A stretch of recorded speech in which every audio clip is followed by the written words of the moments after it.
सुल्तान Salahuddin नस्लन Kurd थे और 1138 हिजरी में कुर्दिस्तान के इलाके तकरीत में पैदा हुए, जो अब इराक में शामिल है। शुरू में वो सुल्तान नूरुद्दीन जंगी के यहाँ एक फौजी अफसर थे। मिस्र को फतह करने वाली फौज में सलाहुद्दीन भी मौजूद थे और उसके सिपा सलार शेर शाह को सलाहुद्दीन के चचा थे। मिस्र फतह हो जाने के बाद सलाहुद्दीन को 564 हिजरी में मिस्र का हाकिम मुकर्रर कर दिया गया।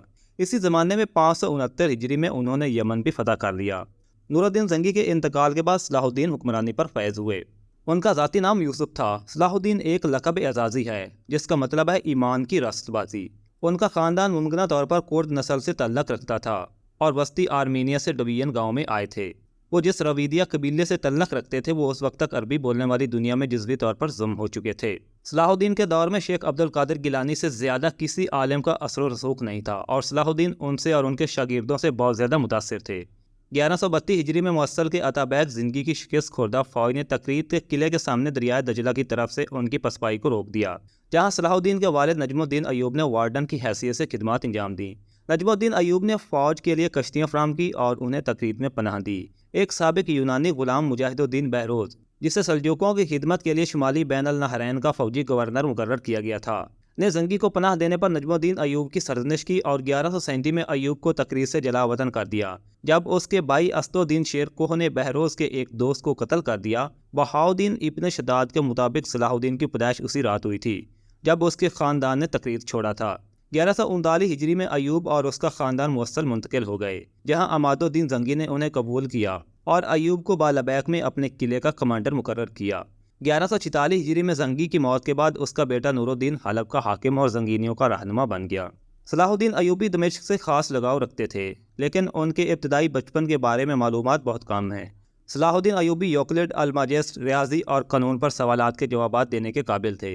ये इल्म कुरान और अलूम दीन था जिसने उन्हें अपने हम असरों से जोड़ा। मुतअद्दिद ज़राए का दावा है कि अपनी तालीम के दौरान वो फ़ौज में शामिल होने की बजाय मजहबी अलूम में ज़्यादा दिलचस्पी रखते थे। एक और अंसर जिसने मज़हब में उनकी दिलचस्पी को मुतासर किया वो ये था कि पहली सलीबी जंग के दौरान यरूशलेम को ईसाइयों ने ले लिया था। इस्लाम के अलावा सलाहुद्दीन को अरबों के नसबनामे, सवाने हयात और तारीख के साथ साथ अरब घोड़ों की खूनी लकीरों का भी इल्म था। वो कुर्द और अरबी बोलते थे और तुर्की और फ़ारसी जानते थे।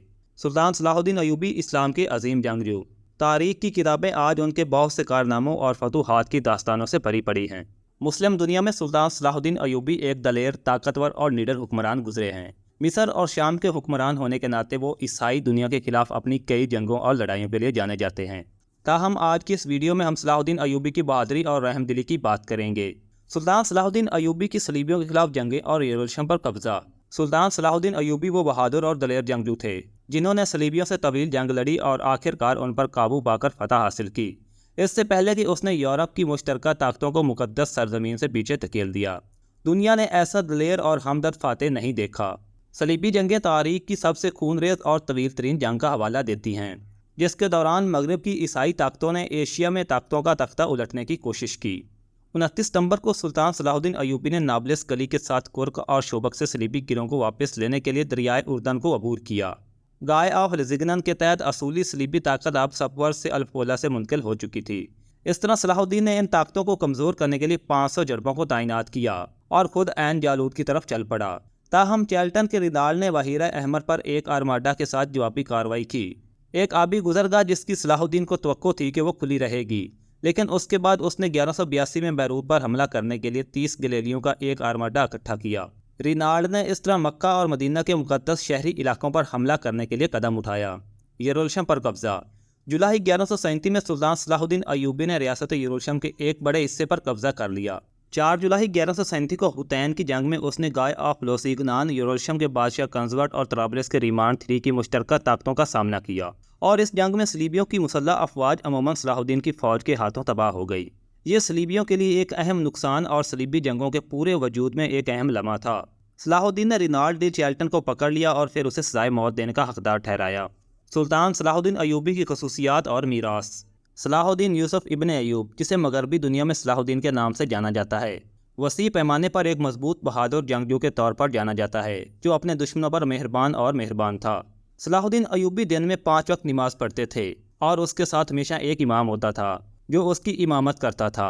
अलबत्ता इमाम की गैर मौजूदगी की सूरत में वो किसी दूसरे मुत्की मुहक्किक या मुसलमान के पीछे नमाज पढ़ता। उसने कभी कोई नमाज नहीं छोड़ी। سوائے اپنی موت سے پہلے کے 3 دن جب وہ کوما میں چلا گیا تھا۔ وہ اپنی بچت کا زیادہ تر حصہ صدقہ، ثوابدیدی، فلاحی کام پر خرچ کرتا، لیکن اس کے پاس اتنا نہیں تھا کہ وہ زکوٰۃ ادا کر سکے۔ حج کی مسلسل تڑپ کے باوجود وہ اس حقیقت کی وجہ سے اس قابل نہ ہو سکے کہ وہ ہمیشہ جہاد میں شامل رہتا تھا اور اسے انجام دینے کے لیے مزید نقد رقم کی ضرورت تھی۔ اپنی تحریر کے ذریعے کسی کے بارے میں برا بھلا کہنے یا کسی مسلمان کی دل آزاری کرنے والا نہیں تھا۔ اس نے کبھی کسی دوسرے کو بھی اپنے بارے میں برا بولنے یا لکھنے کا موقع نہیں دیا۔ ابن شداد بھی اسی طرح بیان کرتا ہے، جب انگریز بادشاہ رچرڈ ڈی لائن ہارٹ، جو صلاح الدین کا سب سے بڑا مخالف تھا، بیمار ہوا، صلاح الدین نے اس کی صحت یابی میں مدد کے لیے مٹی کی چیزیں اس کے پاس بھیجی۔ صلیبی جو بے تاب اور بے چین تھے، اپنے دشمن کے اس قابل احترام اشارے پر حیران رہ گئے۔ سلطان صلاح الدین ایوبی کا انتقال 57 سال کی عمر میں ہوا۔